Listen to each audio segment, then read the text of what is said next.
Thanks for joining us tonight. The crowded field for governor just got another major player. Madison's Mayor Paul Soglin just threw his hat into the ring 2 hours ago. We have team coverage tonight of this highly anticipated announcement. Keely Arthur is live downtown where the mayor just wrapped up his speech, and Rose Schmidt is talking with city leaders tonight. We begin with Keely. She's at the Park Hotel where the mayor officially announced his campaign this afternoon. Good evening, Keely. Good evening. Well, Soglin joins a very packed group of Democrats looking to challenge Governor Scott Walker. But Soglin says his years of experience in both the public and private sector are what set him apart. Now, at the news conference today, Soglin said Madison is doing better than the rest of Wisconsin, and he wants to expand the successful programs here like anti-crime and housing initiatives to the rest of the state. Soglin says results from a poll back in May helped convince him to run. The poll exceeded our expectations.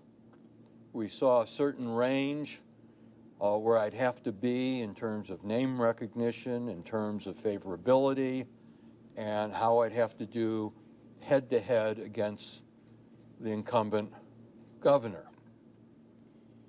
The numbers were good.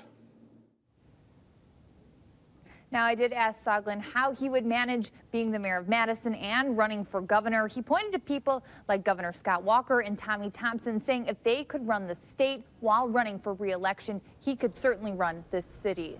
All right, Keely Arthur live downtown. Keely, thank you. And as Keely mentioned, Mayor Soglin now adds to the growing list of Democratic contenders. These are a few of the other notable Democrats already in the race. State Superintendent of Schools Tony Evers, Senator Kathleen Vinehout, Representative Dana Wachs, former Democratic Party Chair Matt Flynn, Milwaukee businessman Andy Gronick, political activist Mike McCabe, and firefighter union leader Malin Mitchell. There are also several other political newcomers who have announced their interests. With Mayor Soglin's announcement, we also wanted to know how it would impact the city of Madison.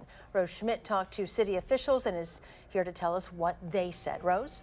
Well, as more and more candidates enter the crowded race, Governor Walker and the mayor himself are shining a spotlight onto Madison. We just landed a direct flight to San Francisco. We just landed F-35, the state-of-the-art jets in this. Our economy is booming. Mayor Paul Soglin's announcement comes at a time when Madison is trying to attract more people and companies from out of state. Economic activity, economic strength, economic momentum. We top all those charts. To do something that might stall that out just because we're trying to score political points seems nonsensical to us. Governor Walker, Soglin's ideological opposite, took the opportunity Wednesday to shine a negative light on the city, tweeting, "The last thing we need is more Madison in our lives." And Mayor Soglin wants to take Wisconsin backward, just like he did Madison. But Brandon hopes Madison stays out of the crossfire. In politics, you should always run against your opponent and run against their ideas, not run against a place. And with Soglin on the campaign trail, how will that affect city business? I learned something very early. Don't bet against Paul Soglin. Alder Paul Skidmore is one of Soglin's top supporters, but has mixed feelings about a run. I think he would do a great job as governor, but I think he's doing a great job as mayor, and the job's not done yet. We also reached out to some of the mayor's most vocal critics on the Common Council to get their thoughts on what the run might mean in Madison.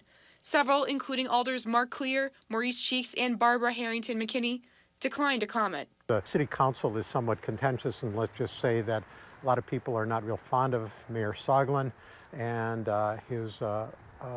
some of his policies. So I think some would like to see him go, some would like to see him stay. I'd like to see him stay as mayor. Mayor Soglin is promising to run what he calls a supper club campaign as he hits diners, restaurants, and coffee shops across the state. Rose, thank you.